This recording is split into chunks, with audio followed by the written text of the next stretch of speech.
গৰাকী ছাত্ৰী আহিছে মই তেখেতৰ কথা শুনি যাবলৈ আপোনালোকক অনুৰোধ কৰিছোঁ কাৰণ এইবাৰ আন্দোলনৰ নেতৃত্ব ছাত্ৰ সমাজে দিব কোনো দালালে এইবাৰ যাতে আন্দোলনৰ নেতৃত্ব নিদিয়ে তাৰ বাবে ৰাইজ কিন্তু সজাগ হ'ব মই ছাত্ৰ সমাজক অনুৰোধ কৰিছোঁ নেতৃত্ব আপোনালোকে লওক দালালৰ হাতত নেতৃত্ব এৰি নিদিব আপোনালোকে নেতৃত্ব লওক আমি আপোনালোকৰ পিছফালে থাকিম আপোনালোকৰ লগত থাকিম আপোনালোকৰ লগত প্ৰত্যেকটো আন্দোলন কৰিম কিন্তু আন্দোলনৰ দায়িত্ব লওক ফিল্ডৰ পৰা ৰাস্তালৈ আন্দোলন আগুৱাই নিয়ক ৰাইজ এখন ঘৰ ভাল হ'বলৈ হ'লে ঘৰৰ মুৰব্বীজন ভাল হ'ব লাগিব ঠিক এনেকৈ বিজেপিৰ যিজন মুৰব্বী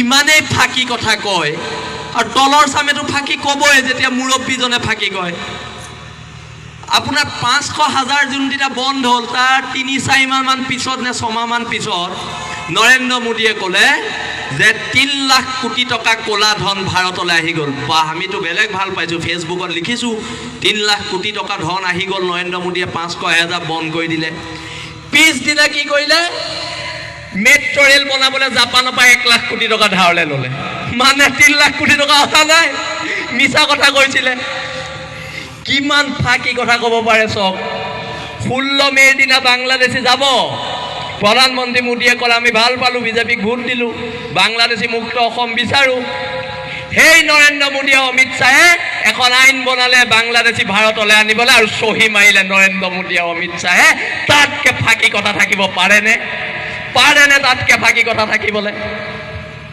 অসমৰ দুৰ্ভাগ্য কি অসমৰ দুৰ্ভাগ্য কি নেতা আছে নীতি নাই দল আছে আদৰ্শ নাই প্ৰতিশ্ৰুতি আছে কাৰো কাম নাই অসমৰ দুৰ্ভাগ্য অসমৰ তাত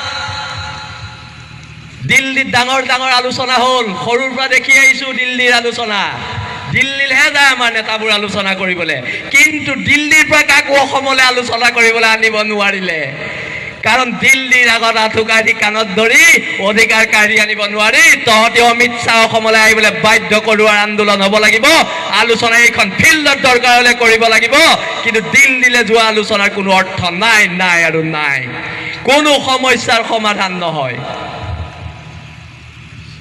এতিয়া বিজেপিৰ এটা হেৰি আছে ফেচবুকৰ IT চেল আছে ফেচবুক বুলি নহয় সমূহ ছ'চিয়েল মিডিয়াত তেওঁলোকৰ এটা IT চেল আছে চেলৰ ল'ৰাবোৰক 1500 টকাকৈ দৰমহা দিয়ে এতিয়া কা বিৰোধী আন্দোলন হওঁতে 1500 বা 2000 কৰি দিলে এতিয়া সিহঁতি কি কৰিছে আমাৰ ভিডিঅ' বনাইছে সেইদিনা গৌৰৱ গগৈৰ লগত মোৰ ফটো এখনৰ পৰা মোৰ মুখখন কাটি নি তাত লগাই দিছে আৰু ইমানে সুন্দৰকৈ লগাইছে ময়ে ধৰিব পৰা নাই মই হয় নে নহয় চাইছোঁ ভাবিছোঁ কেতিয়াবা গৈছিলোঁ নি আকৌ গৌৰৱ গগৈৰ ওচৰলৈ যোৱাটো মনত নপৰে তাৰপিছতে মোৰ ফটো দি পেলাই কংগ্ৰেছৰ ল'ৰাবোৰৰ লগত লগাই দিছে কিন্তু 1500 টকাত ইমানেই কাম কৰিব কিন্তু আটাইতকৈ ডাঙৰ কাম কি কৰিছে সেইদিনা এখন ফটো লগাই পেলাই মোৰ এখন ফটো লগাই তাৰ লগতে এটা প্ৰেছ মানে কাগজৰ কি কয় বাতৰি কাকতৰ লিখা এটা দিছে যে শৃংখল চলিয়াই ৰাতি মদ খাই পিটি ঘৈণীয়েকক খেদি দিলে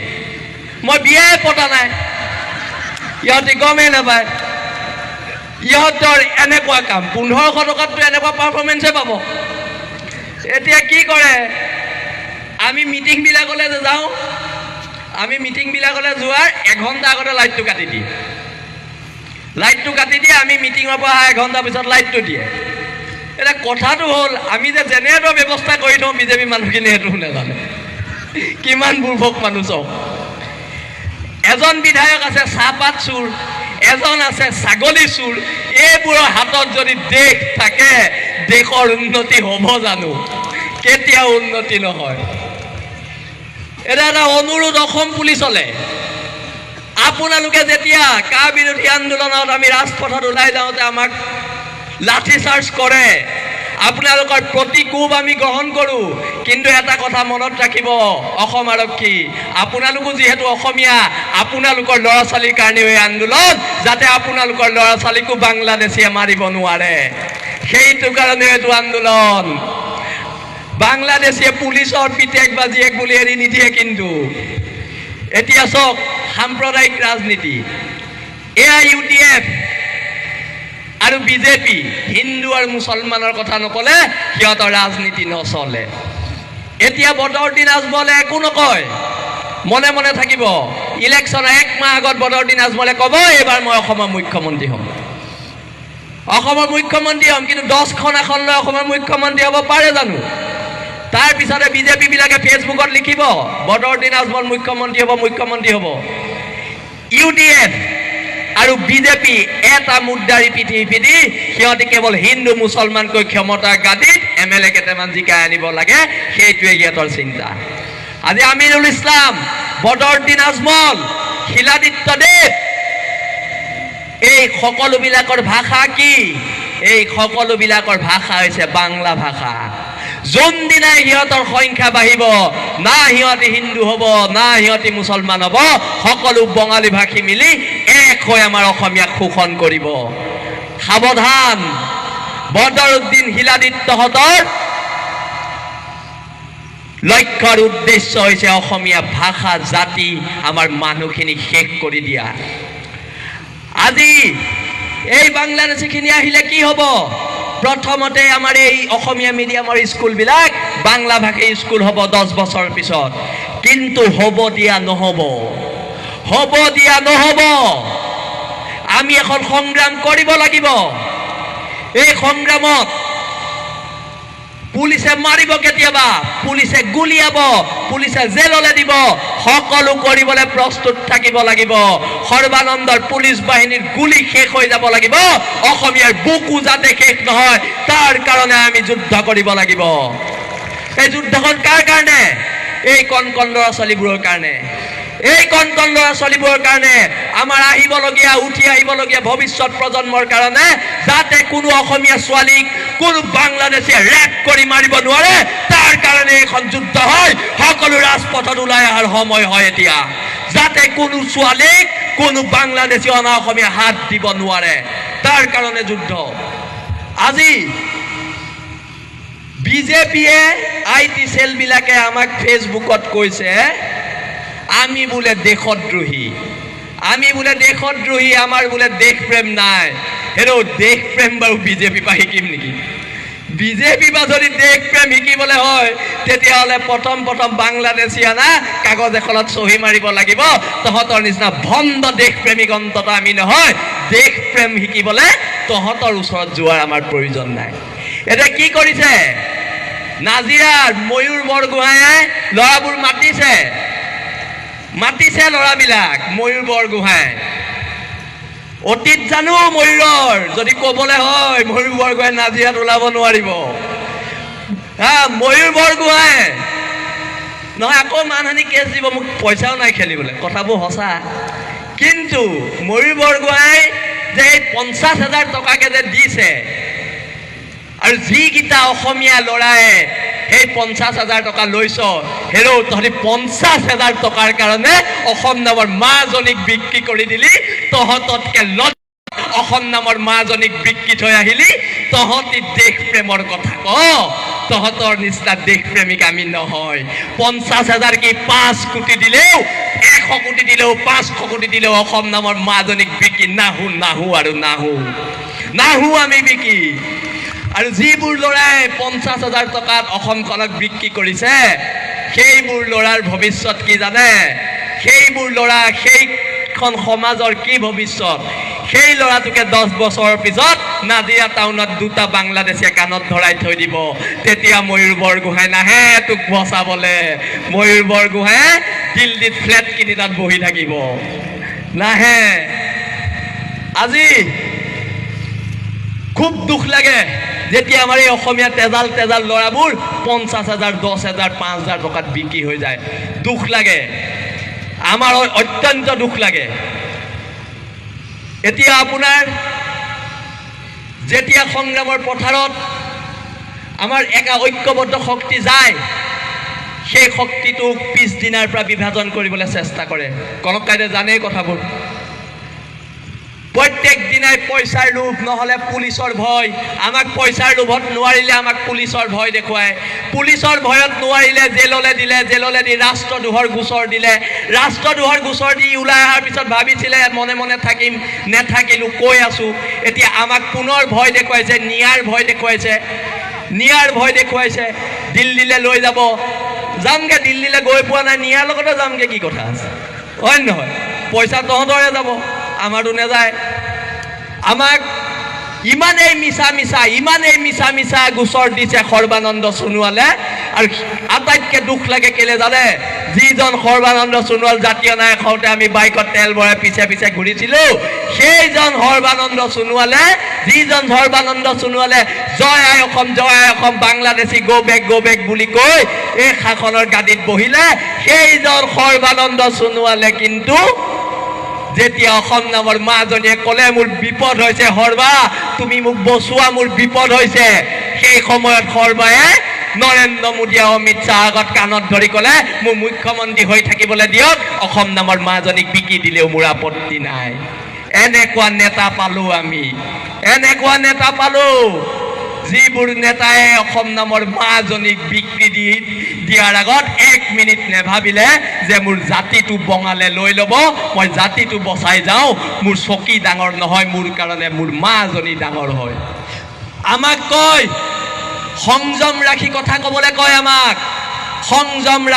ক'বলৈ কয় যেতিয়া 5টাকে ল'ৰাক গুলিয়াই মাৰিছিলা সৰ্বানন্দ তোমাৰ সংযম ক'ত গৈছিলে সেইদিনা ক'ত গৈছিলে তোমাৰ সংযম যোনদিনা তুমি 5টাকে ল'ৰা গুলিয়াই মাৰিছিলা অসম আৰক্ষীয়ে প্ৰচেছন কৰি গ'লে কয় তোমালোক অলপ ভালকে যাবা অলপ সংযম হৈ যাবা সেই অসম আৰক্ষী 5টা ল'ৰা যে গুলিয়াই মাৰিলা ক'ত গ'ল তোমালোকৰ সংযম সেই ল'ৰা ছোৱালীবোৰ যে দিছপুৰত 20-22 বছৰীয়া ল'ৰা ছোৱালীবোৰ যে ছোৱালীবিলাকক পেলাই মাৰিলা ল'ৰাবোৰক পেলাই মাৰিলা তোমালোকৰ সংযম ক'ত গ'ল সেইদিনা আৰু তোমালোকে অসম নামৰ মাজনী বিক্ৰী কৰাৰ পক্ষত থাকিবা এইখন চৰকাৰৰ কথা মতে উঠা বহা কৰিবা আৰু আমি সংযম ৰাখিম নেৰাখো কেতিয়াও যুদ্ধ হ'ব যুদ্ধ জাতিৰ লগত কম্প্ৰমাইজ নাই যেতিয়াই মন যায় তেতিয়াই আন্দোলন হ'ব আৰু যুদ্ধ হ'ব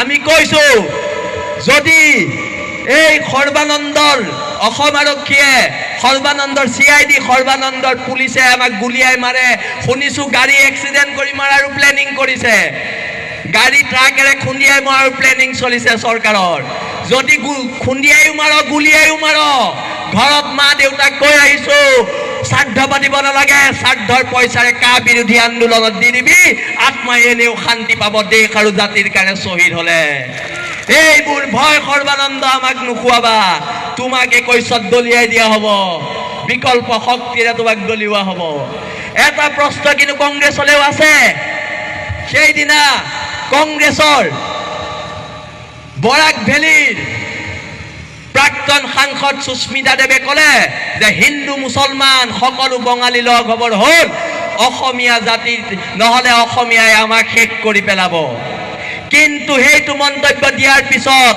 ৰিপুণ বৰাই সুস্মিতা দেৱক কেলে কংগ্ৰেছৰ পৰা বহিষ্কাৰ কৰা নাই প্ৰশ্ন আছে যদি কংগ্ৰেছে জাতিক ঠগিম বুলি ভাবিছে ঠগিব দিয়া নহ'ব আন্দোলন কংগ্ৰেছৰ বিৰুদ্ধে হ'ব জাতিৰ দালাল সকলোৰ বিৰুদ্ধে আন্দোলন হ'ব কাকো ৰেহাই দিয়া নহ'ব আপোনাৰ সৰ্বানন্দ সোণোৱালৰ এটা প্ৰব্লেম কি জানে কুঁৱাত যেতিয়া এটা ভেকুলীয়ে জন্ম লয় সেই ভেকুলীটোৱে কি ভাবে জানে এই কুঁৱাটোৱে মোৰ পৃথিৱীখন এই কুঁৱাটোৰ সমানেই বুলি ভাবে কাৰণ পৃথিৱীৰ বিশালতাটো সাগৰৰ গভীৰতাটো সি চিনি নাপায় সৰ্বানন্দ সোণোৱালো ঠিক একেই প্ৰাণী অকল মুখ্যমন্ত্ৰীৰ চকীখনেই সকলো বুলি ভাবে জনগণ যে সকলো সৰ্বাই পাহৰি থাকিলে সেইকাৰণে মই কওঁ মেকুৰী কেতিয়াও বাঘ হ'ব নোৱাৰে বদন কেতিয়াও লাচিত হ'ব নোৱাৰে আমাৰ এই সৰ্বাৰ দৰে জাতীয় বদনে ইতিহাস যেতিয়া লিখা যাব অসমৰ সৰ্বকালৰ সৰ্বনিকৃষ্ট সৰ্ব অকৰ্মণ্য এইবোৰ শব্দৰে সৰ্বানন্দৰ কথা লিখা যাব অসমৰ জাতীয় বদন হিচাপে লিখা যাব, এনেকে কৰবাৰ নাম লিখা যাব। আজি এতিয়া জাতি জনগোষ্ঠীৰ মাজত ভাগ ভাগ কৰিব, টুপ দি হ'ব লাগিব। কোনো বাংলাদেশীৰ বুজা অসমে গ্ৰহণ নকৰে আৰু নকৰে, কাৰণ মোৰ আইজনীৰ কথা আছে। আইৰ লগত কিন্তু কোনো ধৰণৰ আপোচ কৰা নহ'ব। আজি আপোনালোকে যদি চাই, যিটো প্ৰকৃত সত্য মই সেইটো কৈছোঁ, ইতিমধ্যে জৰীপ চলি গৈছে। এই খালী মাটিবিলাকত বাংলাদেশী আনি বহাব। বাংলাদেশী কিন্তু আনি ইয়াতে থাক বুলি বহাই নাযায়। প্ৰথমতে সিহঁতৰ কাৰণে ঘৰ বনাব, তাৰ পিছৰ পৰ্যায়ত সিহঁতক আনিব। অনাৰ পিছত কি কৰিব? অনাৰ পিছত প্ৰথম পুলিচ, CRP, আৰ্মি দি সিহঁতক প্ৰটেকশ্যন দিব। তাৰ পিছত কি কৰিব? ভোটাৰ কাৰ্ডখন দিব, যিহেতু ভোটৰ কাৰণে আনিছে। তাৰ পিছত পান কাৰ্ড দিব, ৰেচন কাৰ্ড দিব, চাকৰি দিব, আপোনালোকৰ সকলো অধিকাৰ কাঢ়ি ল'ব। তাৰ পিছত আপোনালোকৰ স্কুলখনৰ নাম বাংলা স্কুল হ'ব, অসমীয়া স্কুল নহয়। তাৰ পিছত কি হ'ব? 10 বছৰৰ পিছত এই কণ ছোৱালীকেইজনী এইটো ৰাস্তাত যাব নোৱাৰিব। বাংলাদেশীৰ উৎপাতত নোৱাৰিবলৈ যাব। গধূলি হ'লে আমাৰ ভণ্টি বৌহঁত ৰাস্তাত ওলাব নোৱাৰিব, আই মাতৃসকল ৰাস্তাত ওলাব নোৱাৰিব বাংলাদেশীৰ উৎপাতত। কিন্তু নহ'ব, হ'ব দিয়া নহ'ব। সৰ্বানন্দ, ভুল ভাবিছা, হ'ব দিয়া নহ'ব। প্ৰথমতে কি কাঢ়িব? ভাষা। তাৰপিছত কি কাঢ়িব? সংস্কৃতি। তাৰপিছত কি কাঢ়িব? তাৰপিছত আমাৰ মাটিবোৰ কাঢ়িব, আমাৰ অধিকাৰবোৰ কাঢ়িব সিহঁতি। তাৰপিছত আমি চৰ গুৰ খাই জীয়াই থাকিব লাগিব, আমাৰ ভৱিষ্যত প্ৰজন্ম, আমাৰ উঠি অহা প্ৰজন্ম। নহ'ব। বিজেপিক হুঁচিয়াৰ কৰি দিয়া হৈছে। কিন্তু আজি মই ৰাইজক এটা কথা অনুৰোধ কৰোঁ, অনুৰোধটো ৰক্ষা কৰিব আই মাতৃসকল, ইয়াত বহি থকা যুৱকসকলে, ইয়াত বহি থকা মোৰ জ্যেষ্ঠ দাদাসকলে।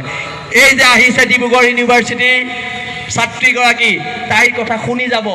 কাৰণ এতিয়া আন্দোলন আমি কৈছোঁ যে ছাত্ৰ সমাজে দিয়ক, কাৰণ এতিয়া সময় ছাত্ৰ সমাজৰ কথা কিন্তু আপোনালোকে শুনি যাব। প্ৰকৃতাৰ্থত আন্দোলনখন কৰক, ৰাস্তালৈ ওলাই আহক। যেতিয়াই প্ৰয়োজন হয় চৰকাৰৰ বিৰুদ্ধে গৰজি উঠক। সৰ্বানন্দ সোণোৱালৰ চৰকাৰক, কেবিনেটক বাধ্য কৰক এইখন আইন বাতিল কৰিবলৈ, নহ'লে আমি শেষ হৈ যাম অনাগত 10 বছৰত। আমি অসমীয়া মানুহ সৰ্বানন্দক ক'ব লাগিব, চোৱা সৰ্বা, আমি অসমীয়া হয়, আমি কাৰো গোলাম নহয়, আঁঠুকাৰী অধিকাৰ খোজা অসমীয়া জাতিৰ নিয়ম নহয়, আমি ক'ব পাৰিব লাগিব। আমাক ধমকি দিয়ে অসম আৰক্ষী বিষয়াই, ধমকি দি ক'ব, ঐ আমুক নকৰিবি, তামুক নকৰিবি। তেতিয়া আমি কওঁ, হেৰৌ মহান আৰক্ষী বিষয়া, আমি অসমীয়া জাতি হয়, আমি লাচিত চিলাৰায় দেশৰ মানুহ হয়, আমি পৰিও নমৰো, মৰিও নমৰা দেশৰ মানুহ। সাৱধান তহঁতি হ, আমাক সাৱধান কৰাৰ কোনো প্ৰয়োজন নাই। তহঁতৰ চৰকাৰৰ বিপদ আছে, আমাৰ একো বিপদ নাই। আমাক খুব বেছি মাৰি পেলাব পাৰিবি, তাতকে বেছি একো কৰিব নোৱাৰো, মাৰি পেলোৱাৰ বাদে। আৰু মৰিবলৈ সাজু আছোঁ আমি। বহু বক্তা আছে, তেওঁলোকে ক'ব কথা। মোৰ আজি তেজপুৰত এখন সভা আছে, মই তেজপুৰলৈ যামগৈ। সেয়েহে মই যিখিনি কওঁতে যথেষ্ট ভুলো হ'ব পাৰে। সেই ভুলখিনিৰ বাবে আই মাতৃসকলকে প্ৰমুখ্য কৰি জ্যেষ্ঠসকলে নিজৰ পুত্ৰ বুলি ভাবি ক্ষমা কৰি দিব, দাদাসকলে নিজৰ ভাইটি বুলি ভাবি ক্ষমা কৰি দিব। আমি একেলগে এটা শ্লোগান দিম, সকলোকে দিবলৈ অনুৰোধ কৰিছোঁ। জাতি আজি ৰাজপথত সৰ্বা তোমাৰ কাম নাই, জাতি আজি ৰাজপথত সৰ্বা তোমাৰ কাম নাই। Sarbananda go back, Sarbananda go back, Sarbananda go back. BJP হুঁচিয়াৰ, বিজেপি হুঁচিয়াৰ। আছে হেংদাংলু নাই, আছে হেংদাংলু নাই, আছে হেংদাংলু নাই। আমি নেমানো, আমি নেমানো, আমি নেমানো। জয় আই অসম, জয় আই অসম, জয় আই অসম। বহুত ধন্যবাদ।